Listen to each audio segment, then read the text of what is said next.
So what are we going to do today? We're going to look at these Belbin team roles. We can look at them in depth. We're going to see where the theory came from. And why are we going to do that? Well, we're going to do that because we often hear people saying, oh, I know Belbin, I know all about those team roles. And then you probe a bit further and you realise that perhaps somebody's heard about them on a training course or come across in another book or something along those lines.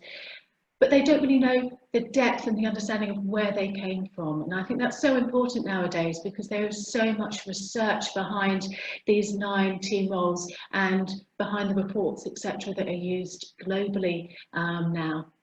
So we're going to go through and hopefully tell a story that will also help you remember those 9 team roles and how they can be used. Before we go any further, I would love to find out amongst the people who are here today is how many of you are familiar and have used Belbin? So I would love to share this on your screen at the moment. Are you familiar with the theory of Belbin team roles? And have you used Belbin team roles within your organisation? So, okay, there's quite a few of you voting there. That's fantastic. Thank you. It's always good to participate in these things, isn't it? Always good to feel part of webinars. So we have about 80% of you now, which is wonderful. Thank you so much. And so we have a lot of people, 95%, 94% are familiar with Belbin team roles. But how many have actually used Belbin team roles in their organisation? That's gone down to 60.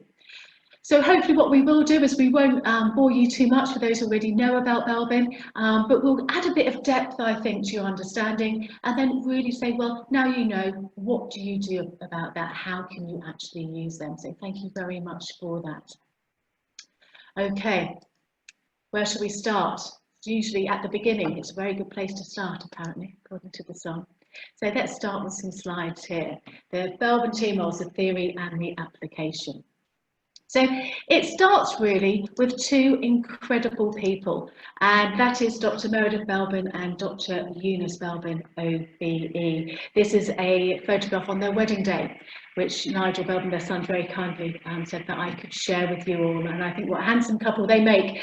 Meredith and Eunice met at Cambridge University.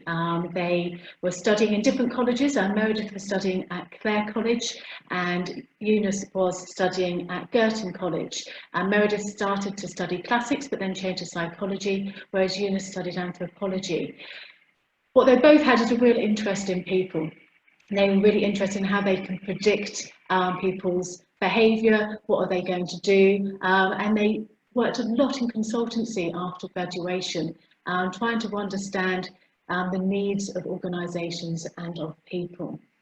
So much so that they actually formed what we call the Industrial Training Research Unit in Cambridge. And the Industrial Training Research Unit, or the ITRU as an abbreviation, was there to really help businesses and industry become as efficient as possible by looking at the ways that they could improve work. How could they improve the training for workers and the types of work that they were given? So they really did have a great understanding about the workplace. Now, what's really interesting here is who was actually in charge, and that wasn't Meredith, it was his wife, Dr. Eunice Belbin, hence the O.B.E. for the amount of work that she did for the Industrial Training Research Unit. She was the boss. Eunice died about 15 years ago, and I would have to say that she was probably the most scarily intelligent and so kind human being that I've ever had the good fortune to meet and work with. She was incredible. But it's because they worked at the Industrial Training Research Unit that Henley Management College got in touch. So this is where it all began, this beautiful building, Henley Management College. I've been to a few times actually with Meredith. He's going to actually have his 94th birthday next month and is still very, very active, even in these coronavirus times. So it all began at Henley Management College in the UK. It's actually the oldest business school in Europe. And what they specialised in was bringing managers from all around the country together to learn to become better managers. And they were the first college to use syndicate work to do this. So they thought that managers perhaps learned best when not being lectured to, but when they could share experiences and learn from one another. So they had syndicate working. In these syndicates, there's usually about 10 to 11 different members, and they try to get a really good background balance for everybody within those. However, this posed a bit of a question to them, because they found that some syndicates worked really well and others didn't, and they're really perplexed by this. You've got all these academics at Henley trying to work out why it was that some syndicate members, some syndicates worked better than others.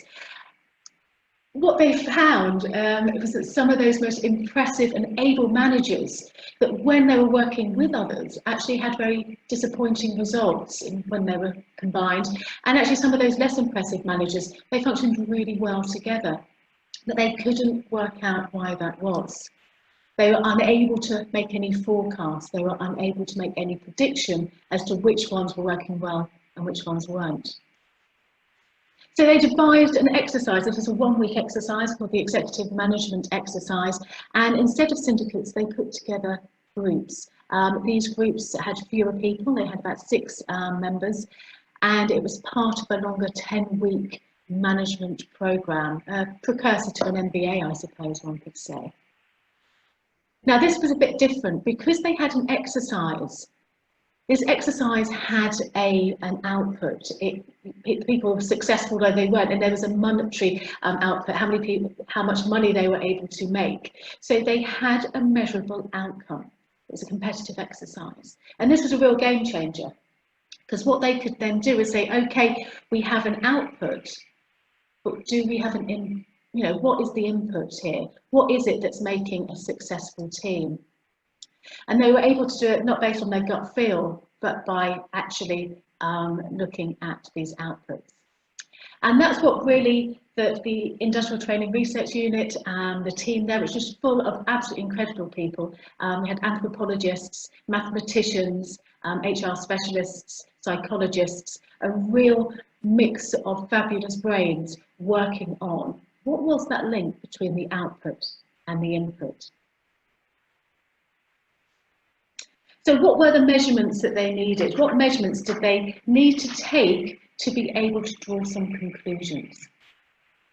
Well, the first one was that of the 16 PF. And we looked at the 16 personality factors. I don't know if you're familiar with this from Raymond Cattell, which really looked to see who were the people here, what was it about them. We also looked at the PPQ, which is the Personal Preference Questionnaire, and this questionnaire was devised by the Industrial Training Research Unit, and it's there to really look at people's values and motivations, and what is it that they aspire, what is it that they value. To give you a real brief overview of the PPQ, there are 50 pairs of people, and the idea is that you answer and go through this questionnaire, you find out, you decide who you prefer out of the couple of people and why. And obviously we don't really mind who you prefer, it's the reasons why, it's the words that you use that are able for us to ascertain what your values and motivations are. We also use the Watson-Glaser Critical Thinking Appraisal, the CTA, and this was a level of intellect. So they also wanted to know the intellect level of the people who were attending these courses. Now, there was a little bit of criticism about the EME, the Executive Management Exercise, due to the fact that it was a computer simulation and it didn't quite reflect true life. There was a lot of academia involved there. So they also had a new game called Teamopoly, which was a lot shorter, and it reflected normal working practices a lot better than the executive game. So they brought this new game in so that they could better judge the outcomes to find out what that link was. But that's not all. They also used what we call Bayes analysis. Now, Bayes analysis is where you use observers to record what is going on within this new game, Teamopoly, and the existing game, the EME. And this, I laugh and I hesitate because this would probably be my worst job ever, is the idea is that you record what is going on every half a minute. So every 30 seconds, you are checking to see what is going on. And what they were doing is that they were trying to find out who was doing most of the talking, and also what was the nature of the talk. Were people asking, informing, proposing, opposing? Were they delegating? Perhaps they were building, or perhaps they were providing commentary, they were commentating on what was going on. So these is all of the data that they had on all of the people, the exercise and the observation of the exercises. So they had all of this to look on as well as the output, which teams were working well and which weren't. At this point, I'd really like to ask Lisa, do we have any questions at all?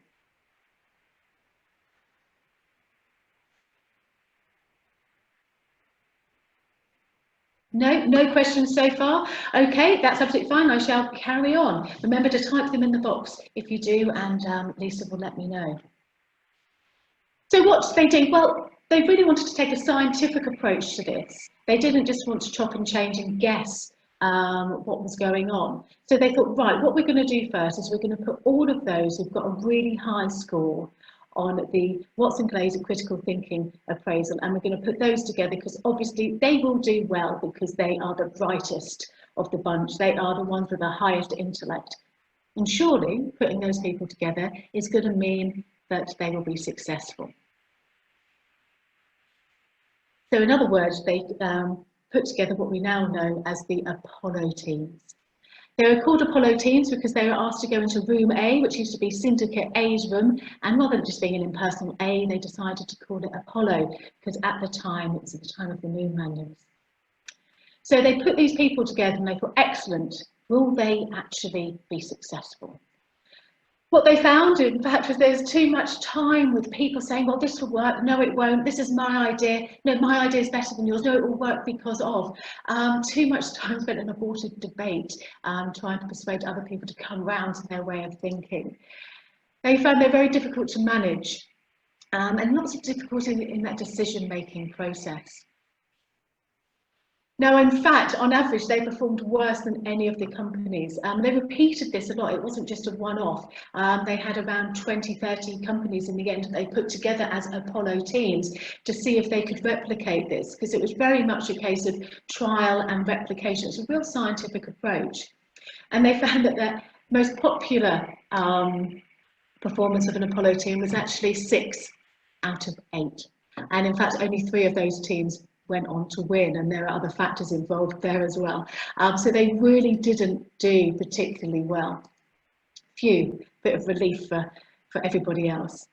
They found actually that lack of coherent teamwork, the fact they weren't listening to each other and they weren't taking on board other people's ideas, actually nullified any gains they may have had due to their individual brilliance or effort. And looking at that Bales analysis, what really people were reporting was looking at high levels of proposing and opposing.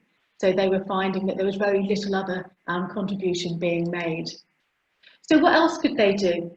Well, they thought, well, the Apollo teams aren't working. What we're going to do now is put together teams with similar personalities. Because surely that would work, because we tend to, similar personalities seem to sort of club together. Maybe that's it. If you've got the same mindset, the same personality, maybe that makes for the most successful teams. So what they did is they put the stable extroverts together, the anxious extroverts together, the stable introverts and the anxious introverts. And they used all this information from the 16PQ. So, yes, the 16PF even, sorry. What they found is they all had their own strengths, but they also had their own weaknesses. So the stable extroverts were great, they enjoyed working with each other, quite versatile, but they were quite laid back, quite chilled. They're rather dependent on one another. They didn't notice the detail. They didn't notice the errors. So they did okay, but not brilliantly. The anxious extroverts, again, they did quite well. They did brilliantly when things were changing and they needed to look at different ideas, different options. But my goodness, they were really easily distracted and also quite unreliable. The stable introverts were fine, but they're quite slow moving. They just plodded on, but they had quite indifferent results. And the anxious introverts, they had great ideas, but because they weren't team players, it was more you had not necessarily 4, but you had individuals just sitting there, really not having much cohesion as a team, so not sharing any ideas or thoughts or ways of working. So again, they tended to have quite poor results. So what did they do? They've tried people with high intellect altogether. They've tried teams with similar personalities, and still they weren't getting anywhere. They were still no closer to finding out why some teams were successful and why some weren't successful. So they thought, what do we need to do here? So they went back to the data, and this will be a common theme actually, is they constantly went back to the data. They didn't use their gut so much as hard facts, the information they had in front. So they thought, right, what we need to do now is that we need to see if we can identify a team member that was contained within all of those successful teams. So if we looked at all of those successful teams, which was there a common person amongst them? Let's have a look for them. So they did. They identified a team member who was common to all of those successful teams. They found that these were quite disciplined individuals. They had an affinity towards getting work done swiftly and in an organised fashion. They're quite conscientious. They are aware of what needed to be done for the organisation, those external obligations. They also had a well self-developed image of self. They had quite a high degree of internal control. They're therefore quite tough-minded. They were quite trusting, practical, and tolerant of others. They also tended to be conservative with a small c. They were unlikely to challenge procedures and ways of doing things that were already established. They weren't going to change any established patterns. They found, in other words, the first team role. They found the team role of implementer. And those implementers really were practical, reliable, efficient. They turned these ideas into practical actions. They were organised for work that needed to be done. The great thing about the implementer, in fact, is that they do work that needs to be done by the organisation, not work that they personally want to do. So then they put together teams of all of these implemented behaviour. So all this implemented behaviour all together, were they successful? No, well actually they weren't. They found that all implemented teams really did lack any creativity, they lacked flexibility, and they were quite slow to respond to new possibilities. And actually this is what they found throughout the work that they carried out. They found that although each of these team roles had these incredible strengths, they also had weaknesses. And we call them allowable weaknesses, and we say that they're allowable because they are the flip side of the strength. So everybody has these allowable weaknesses. Now, what I will do just now is just ask a quick question, if I may, because we have 95% of you are aware of Belbin Team Roles. What I'd really like to do is to see whether or not we have any implementers listening today. So I'm just going to launch this here. Do you know whether or not you have implementer as one of your top 3 Belbin Team Roles? Obviously, if you have a Belbin report, it will be quite easy because you know. Maybe you'd want to guess. I'm not sure. If you don't know, you don't have to answer. Don't worry, we're not going to hold you to your answer here. So we have, oh, okay, let's have a look. I'm just going to end that here. Okay, let's share those results. So we have 14 of you say yes, that you have implementer as one of your top 3 team roles. So 14, I'm going to write that down there. What I'm also going to do is I'm going to write it up here. So this is a team circle here, and I thought it would be great to go through and to work out what the team role distribution of this webinar team would be. So we have implementer down here. I'm just going to write the number 14, and I think I'm going to call this the webinar team. Let's see what this looks like by the end of the day. Lisa, do we have any questions at all? Yeah, one from Nami. How many people were in each team for the team Monopoly per game? Really good question. Thank you for asking that. The executive management exercise, so the one that Henry put together, that whole week one, there were 6 people in a team. For Team Monopoly, there were 4, which shows a lot, doesn't it? Because we're not talking about individuals' contributions, we're talking about the behaviours. So yes, 6 and then 4 on average. Obviously, there's always going to be a little bit of flexibility there. Any other questions, Lisa? No, that's it for now. I've answered the rest. Thank you very much indeed. Okay, so let's go back. They found the implementers. What do they need? Well, they found, like I said, that the implementers didn't have a great deal of creativity. So they started really to look at the creative roles. So how did they do that? Yes, they went back to the data, you know I was going to say that, to find out who was making the proposing contributions as a team. So remember with that Bales analysis, they were checking to see what contributions the people were making. So they thought, let's find out where the ideas are coming from. Let's look at the proposals.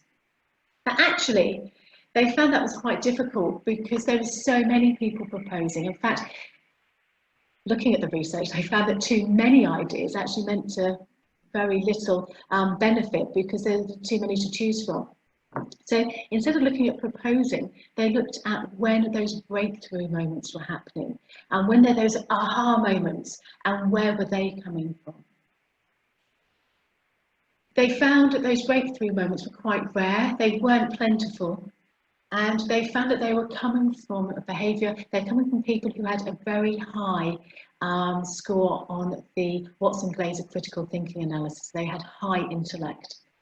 They also found another cluster of characteristics which they looked at in depth. They thought, brilliant, we've found something out here. And then they realised that Raymond Cattell had already found it out because they'd found the formula again for creative disposition.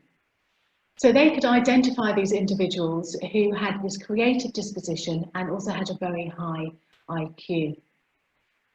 What they'd found is the team role of a plant.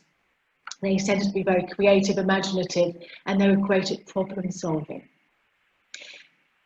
So what they did is that they planted, hence the name plant. It's got nothing to do with greenery, it's got nothing to do with flowers, it's entirely to do with the fact that they planted one of these individuals into each of the teams because they realised that each team needed that spark, that seed of creativity to be able to be effective.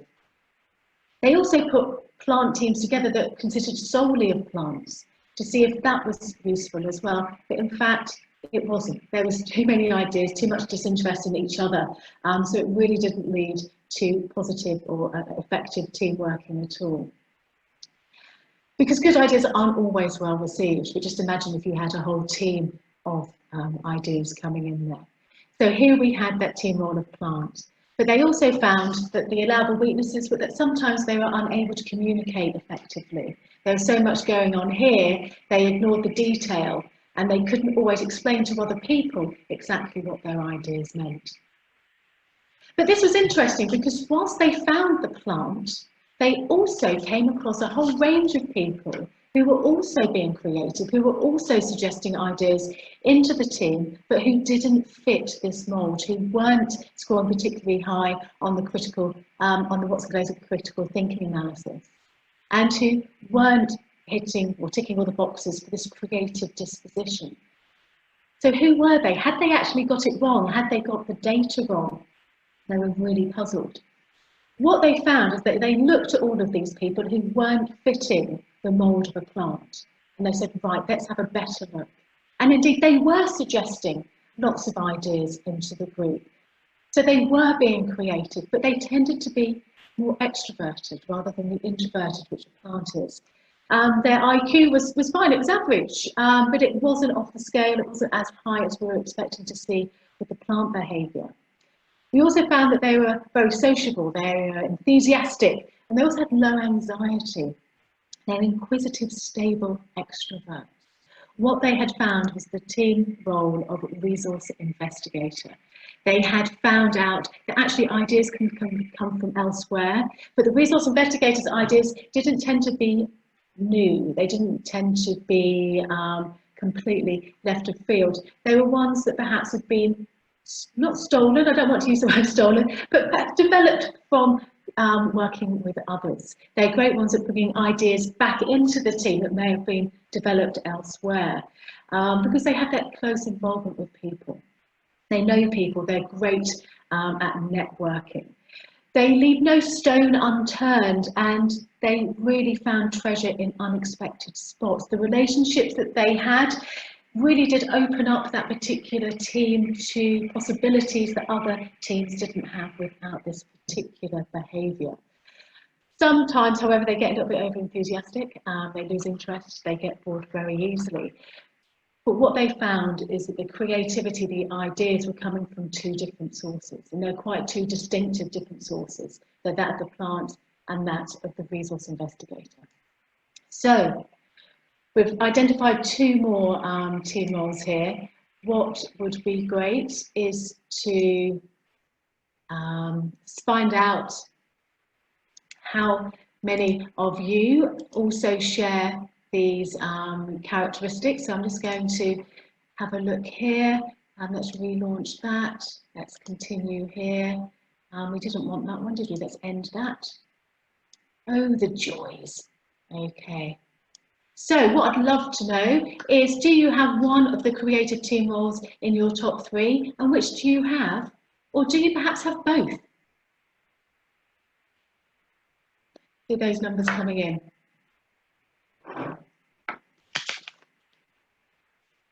Okay. So let's have a look here. We have 5 for saying plant. We have 7 saying resource investigator. Both we have 8. Okay. I'm going to end that here. I'm going to share those with you so you can see those results. Okay, so let's work that out. So we have 9 who say both.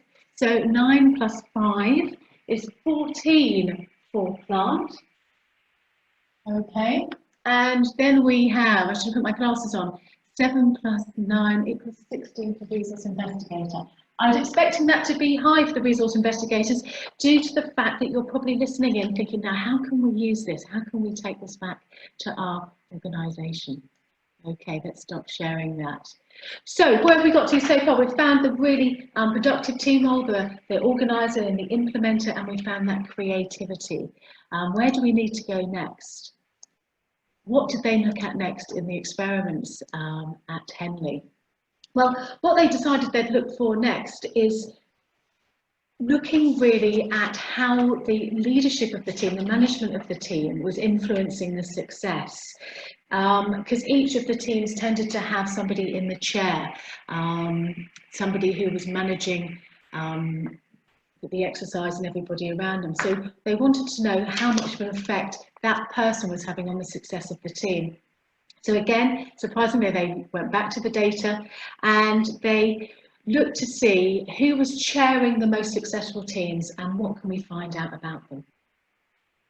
What was it that was making them successful? So they found the coordinator team role. And they found that actually, again, what was their IQ? Well, it wasn't off the scale up, it wasn't at the bottom. It tended to be above average for the team who were the most successful here. So above the average for the team, but only just above. They tend to have a trusting nature, quite dominant. They had a strong and moral commitment to achieve goals.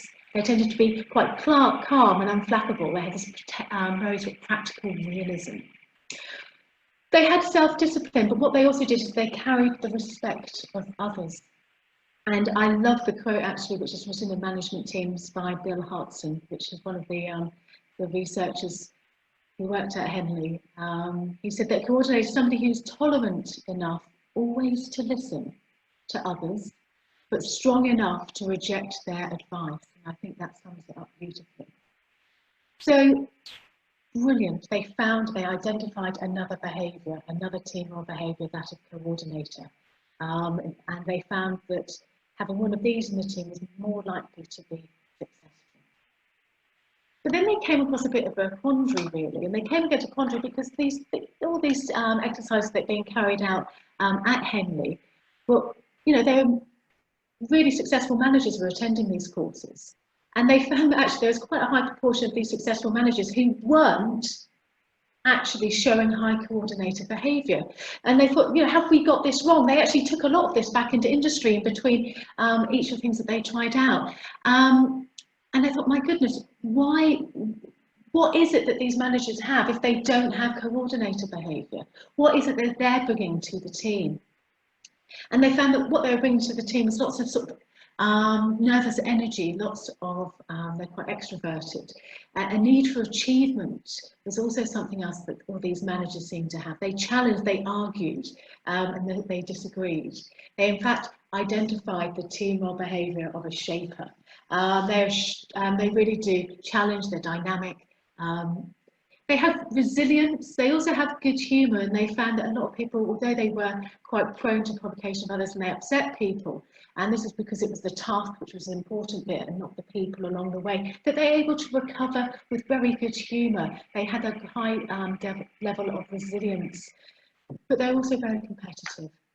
And winning really was the name of the game. And so when they put just shaper teams together, oh my good God, there were blood on the walls, as one person put it. They didn't do particularly well. There was too much competitiveness going on. There was too much infighting, so to speak. They didn't work well together. So there they found two different types of person who was successful in that more leadership role. That was the coordinator, and then this particular behaviour, which was shaper. So let's find out again how many of you have these behaviours in your top three. So I'm just going to ask you now to fill this in. Do you have shaper or coordinator in your top three teams? Yes, coordinator, yes, coordinator, yes, both, or no? Okay, let's have a look here. Let me write these numbers down. So, hang on, let me just press end polling and let me share them with you first. Let's share those results. So we have 4 for shaper, 13 coordinators, that's quite high. Both, we only have 4, and it's difficult, isn't it? Because we're all a wonderful mixture of all of these team roles. We're really not just one at all. But actually, if you have shaper and coordinator in your top roles, you really have to make it clear which role you're playing at the time, because they are very, very different. They're both dominant, but they show their dominance in very, very different ways. So here we have a 4 plus both, it's 4, so it's 8 for shaper. I'll look down here. And then coordinator, we have, I think that says 13, plus also 17. Here we go. We're beginning to have a bit of a picture there of those, and we'll look at those in a sec. Lisa, do we have any questions at all that we need to answer at this point? Hi, Jo. Yeah, we've got one good one here. So from Sundara, I hope I pronounced that right. Apologies if I haven't. They say, I'm completely new to Belbin's model. Would you please provide a comparison with Gallup Clifton Strengths Finder? Are these models complementary? Any study available comparing these two models? Brilliant, thank you very much.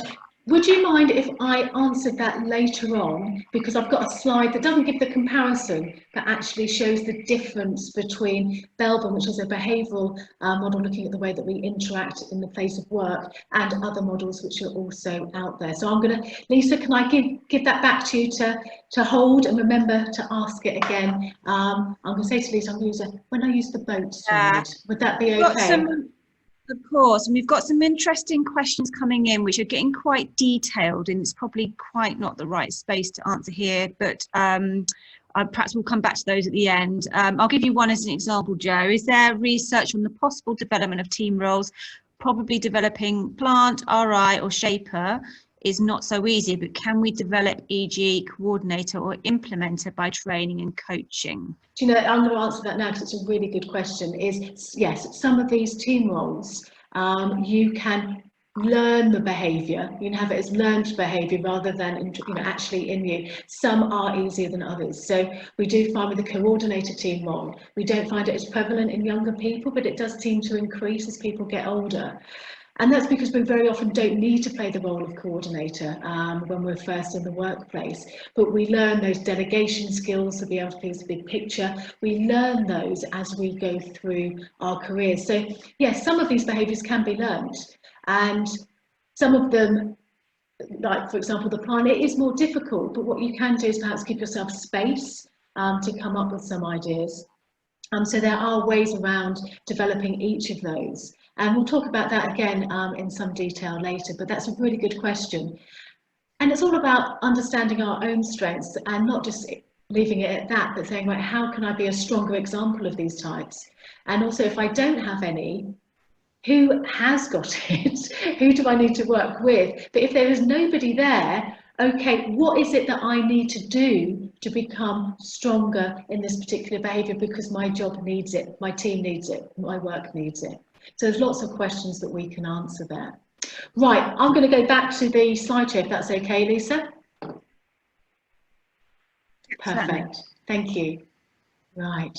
So what have we done so far? We have looked at the person who's been really effective in the organisation. We have looked at the creative, and now we've looked at also the more leadership roles, the more dominant roles. So what was next? Well, what they found is that when different ideas were being suggested to the group, they really wanted to work out who was it who was deciding which of those was really a good idea to take forward. And they did find that it wasn't necessarily the person in the chair, because very often it goes to the person in the chair, the person who has more of that dominance, decides which way to go. But they found the most successful teams were the people who separated that out. And they found that there were certain types of behaviour which were very discerning, were able to take that decision making, sort of the emotion out of the decision making, and they found the team what we call monitor evaluator. They're really able to weigh up the pros and cons and to work out which of those team roles, which of those ideas were going to be the most successful going forward. They found the monitor evaluator also had quite a high IQ, so it was very high on the Watson Glaser critical thinking analysis, and this was really important. Why was this important? It was important because you needed somebody to be able to sometimes challenge the plant. So if the plant is scoring very high on Watson Glaser, then the monitor evaluator needed to be able to have that conversation as to why that idea would or wouldn't work. They found the monitor evaluators actually only really came to the fore at these critical times. They were quite low profile otherwise. So again, let's have a look to see what we have here. In this webinar, do we have a higher amount of monitor evaluator? Let's have a look here. So the monitor evaluator is the one who takes the emotion out, is able to weigh up the pros and cons, and always makes the right decision. Now, you may not have it in yourself, but I wonder as well whether or not you recognise it in your colleagues, because sometimes the monitor evaluators are difficult to spot, but from a body language point of view, they're the ones that are sitting back with their arms folded. They're the ones listening, but not necessarily contributing. They're the ones that you can tell are just taking it all in before they make a decision. So let's have a look here. What do we have? Let's share those results. So, do you have it in your top 3? 12 of you say yes. Wow, this is good. And don't worry, you monitor evaluators, all of this data and the whole recording is available for you afterwards to go through in your own time and to make the right decisions for you. And brilliant. Look at how many of you can recognise monitor evaluators in others. That is fantastic, because that's the key thing, isn't it, is knowing where else these behaviours actually are. Okay, let's go back now to... where are they? Right, let's just exit out of there. So have they found them all yet? No, they haven't. Then another team role came in, and this is the team worker, and the team worker was really noticed because some of these teams had a tendency to really exclude others. Some people's voices weren't quite loud enough, and they found that they weren't being listened to. And really, these team workers, they stood out as an exception because they're the ones that saved the day. They made helpful interventions which would avert friction, which would ensure that voices were heard, that really gelled the team to make sure that the team kept together. And they tend to be very cooperative, they're diplomatic, they have a massive amount of empathy and listening skills. Again, what they did with the teamwork is that they placed any group objectives above their own. What to them was important was the team, not themselves. And they had very high sociability scores, they had very low dominance scores. So they're very trusting, very sensitive, and very interested in human behaviour. However, they weren't so great in a crunch situation. They didn't really want to say yes or no. They didn't want to upset people. But this was okay because what they were bringing with this wonderful amount of empathy and listening skills. So again, do we have many team workers with us today? Let's find out. I'm just going to click here. Okay, can you spot any team worker behaviour at the moment around you? Can you see it at the moment? And do you think these people are enjoying this current situation from working from home? And then the third question, do you have any team worker behaviour in your top 3? So can you spot it around you at the moment? Do you know who you need to go to when you need to offload? When you just want somebody to talk something through with? And do you think they're enjoying it at the moment? Because there's nobody else around, is there? It's difficult. And last but not least, do you have team worker in your top 3? Okay, I'm going to end that there. Let's share those results with you. So you can spot them. Gosh, there's such a high percentage of you there say, I can spot team workers around me. They really are people, so they tend to be there. Are they enjoying working from home at the moment? No, they're really not. But they have a fabulous role to play, because at the moment we're all working from home or from offices without anybody else in them, which I'm doing at the moment. And the team workers are going to be the ones that are pulling everybody together, the ones who can be quite active on WhatsApp groups, checking in with people to check that they're okay. So these team workers, although at the moment aren't enjoying the lack of others, what they can do is play such a fabulous role to keep us all together as a team during these just bizarre times that we're living in at the moment. So do we have any team worker behaviour in your top 3? 18 with them up there. Wow. That's quite high. We've got a lot of team workers here. Brilliant. Lisa, do we have any questions at all? Yeah. Are there any other studies that have tested these results from different perspectives? For example, Bales analysis, critical thinking analysis, or IQ? Okay, so all of this work was repeated around after they sort of outstayed their welcome at Henley. They were there for 9 years, constantly trying all of this out. And after those 9 years, they decided to go elsewhere and actually did 3 tours of Australia where they used this again, and they found that actually these 9 team roles were coming out again and again and again. So this has been used, and Teamopoly has been used a lot as well, to be able to look at those teams and to see if this still is working. We actually have our own exercise ourselves called the Belbin Team Challenge, where we use all of these indicators to work out the success of teams. So yes, it has been repeated, and it also is being used. Any other questions at all? No, I've got lots of people asking if they can have the slides and if the recording be sent out. So I have said yes, just so everybody can hear that, to save people asking. Yes, absolutely. We'll send them out tomorrow to you. Perfect, that's absolutely. We'll send them out as soon as we can. So back to sharing my screen here. What else did they find? Well, they found that some of the teams actually failed at the final hurdle, that these most successful teams, which they looked were doing really, really well, what happened? And it was the lack of attention to detail. So they found the most successful teams also had what we call the completer finisher behaviour. And these are the ones who were really looking for the detail, the ones who could search out errors. They had high anxiety because they didn't want anything to be wrong. Interestingly, the term completer finisher is a bit of a misnomer, because they don't tend to finish, because everything can always be that little bit better, can always be polished to be more effective.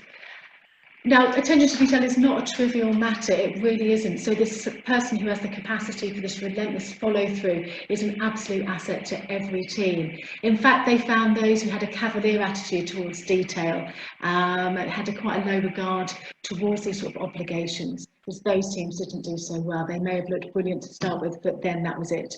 They failed at the last. So here we have the completer finisher. Again, the anxiety is needed. So although it is seen as an allowable weakness, it really is required to ensure that people, want to look at the detail, want to do as well as they can. So let's look at this question here. We often hear the cry, we hear it a lot in the Belbin office, I need somebody to CF this for me, I need a completer finisher. Would you be able to help? How many completer finishers do we have who have completer finishers in their top 3? Do we have in the webinar?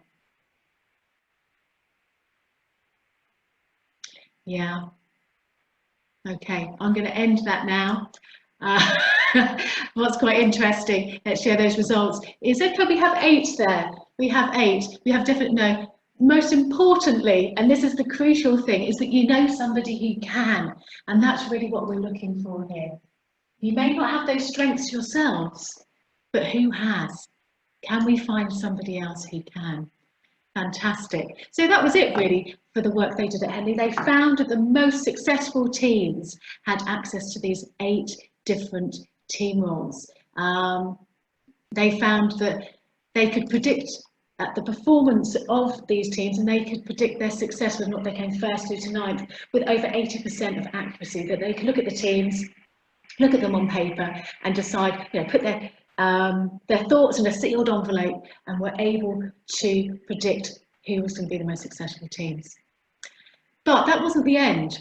And a lot of people who think there's just 8 team roles, that's only part of the story, because as they did throughout this research, they went back into industry to find out whether or not this was just academic, or whether or not this was, as my children would say, real true life. And what they found actually was a 9th behaviour. They found a 9th behaviour of the specialist, and the specialist, the one who really brought to the team a depth of knowledge about a particular subject. Now, I don't particularly like the term specialist because it implies a job title, and it's really not about job title here. It's about people who have a thirst for knowledge, who really have a love of learning, and ones who want to see beyond the bullet point and have that depth of knowledge and understanding. And this does mean that they can often only contribute on a narrow front, but it doesn't matter, because you actually need that at a particular time of the project, perhaps, or what the team is there to do. So they found this 9th team role was critical, this 9th behaviour, and that of specialist. So this research, it really hasn't just stopped, it's continued, and we're now on almost our 8th version of Belbin. We are constantly reviewing this to ensure that we are still measuring what we're meant to measure, and that these roles are as equally important, and luckily they are. So let's just have this last poll now. Do we have any specialist behaviour here within this webinar? So do you have a love of learning? Do you have letters after your name? So specialists are all to do with really high professional standards. So it may belong to a particular professional body, perhaps. A love of learning. I'm expecting to see this as relatively high, actually, because you're on a webinar. You'll want to learn more about Belbin Team Roles. Okay, so I'm going to end that now and share those results, because yes, in fact, 18 of you have got a really high score. Well, we've got 18 of you who are scoring specialists there. Thank you very much.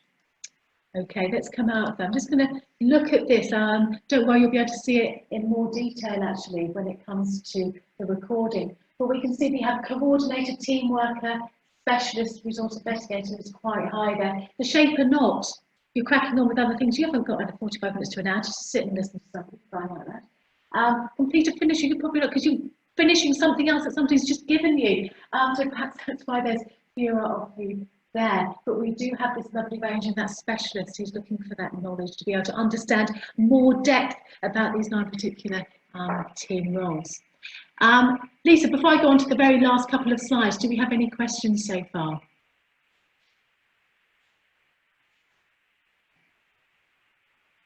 Sorry, Jo, I forgot to unmute myself. I'm talking away and nobody. I love it. Lovely question here from Patricia. Does my main team role change in time, and how much? Perfect, thank you. I'm going to answer that right now with the next slide. So thank you for that wonderful link in there. Sorry, Jo, there was one other one similar. Is the Belbin model as such subject to change in time, or is it a static one? So again, similar sort of question, but I'll just leave that with you. Thank you very much. Thanks for that, Lisa. In fact, these next slides will answer all those, and the one we asked you to car park earlier. So what they found is the most effective team has all of these 9 team role behaviours there. But it's not good enough just knowing, oh, they're all there, brilliant. Each member needs to understand their team role, strengths and weaknesses, and that of the people that they work with. And they need to put together relationships that really exploit these strengths and contain the weaknesses. So people really need to understand themselves. It starts with you. It starts with understanding your own behaviour, understanding that of others, understanding that of the team, being able to build up a picture, as we've done very crudely here, of everybody who's on the webinar, and being able to become really effective team members. So what we need to be an effective team member is timing. We need to know the contribution that we need to make and when to make it. We need to have flexibility. We need to know which of our team role strengths we're playing and when we're playing them. We need to have self-restraint. We need to ensure that we're not stepping on the toes of other people when they're making their contributions. Now, when there is a void within a team, you also need to announce that you can't fill that, because very often people say, oh, I'll do that then. No, announce that you can't do it to allow somebody else to fill into that void if you're going to be an effective team member, and also have that sense of reality. So I'm now going to answer those questions that have just come up. I'm just going to put that there. Simply putting together a number of people and expecting them to work as a team is not enough. I can't say that often enough. So what we have is these team roles, and just to really, go back to what is a team role? It's a tendency. It's not an absolute. It's not a you will always. You will tend to behave, contribute and interrelate with others in a particular way. It's also to do with behaviour. This isn't to do with a personality, it's to do with the way that you interact with other people. So it's a tendency.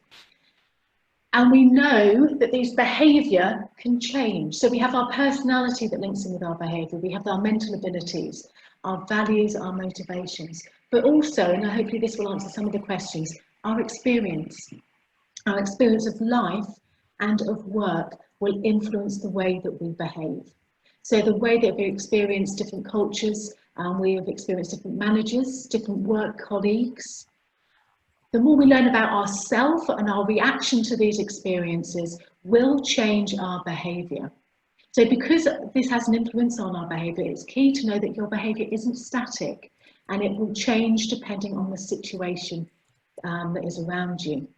And that also goes in with this external influences. And we have probably the most dramatic of these external influences happening right this very second, is that these things that we can do nothing about, which we have no control over, which we used to give the example of perhaps a company merger or something along those lines, where we can just say, due to the current pandemic, this will affect the way that we behave. Working from home is affecting the way that we behave. So we change. You would expect to change because we're not just one thing, we are a mixture of all of these 9 different behaviours, and we need to work out which one is appropriate to play and when it is. And the more we understand the language of Belbin and that role learning that comes in, the more that we'll be able to do that. So really, how does Belbin differ to other things? Well, you have your DNA, this is the anchor of you, it's very much fixed. Further up there, we have your personality. Who are you? And this is where the 16 PF comes in. This is where MBTI comes in. And this is where other personality tools come in, because they are concerned about you as the individual. What we're concerned at Belbin is not what we are, but what we do, how we interact and behave with others. So it's the ship that you're seeing at the top there. And this is really what differentiates Belbin, is because we're saying it can change. We don't expect it to come out the same every time you have a questionnaire. The key difference, however, is because it's behaviour and because it's because behaviour is based on the workplace. Actually, are we the best people to say what our strengths and weaknesses are, how we behave? Actually, we may not be, because that requires a great deal of self-awareness. In fact, they found the most successful team members are the ones who had the highest amount of self-awareness. And how do we become self-aware?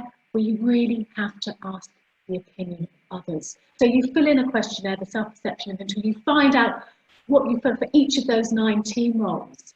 But that's only, of limited use, isn't it? And that's how we differ from a lot of the other tools, is that we say what is key is asking other people to complete what we call an observer assessment. How do they see your behaviour?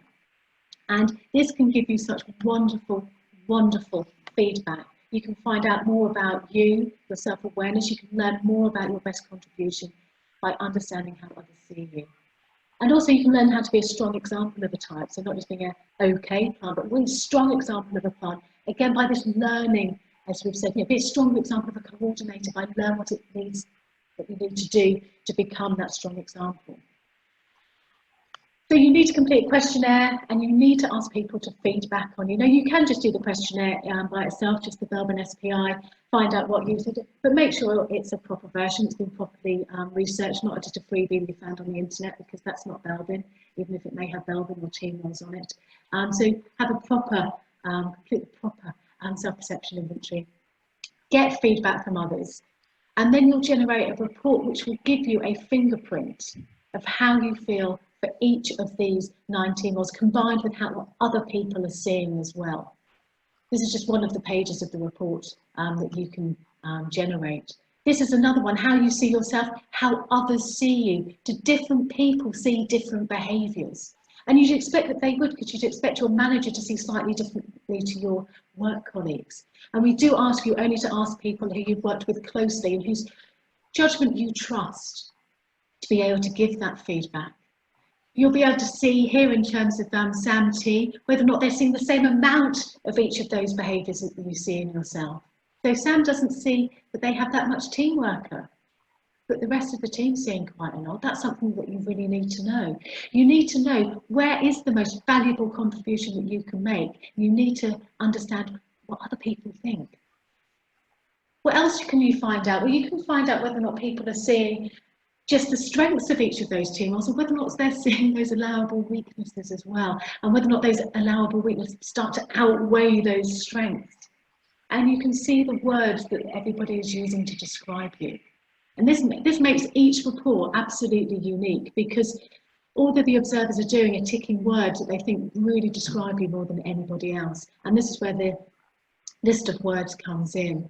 So you have all of this information at your fingertips the second you have that Belbin individual report.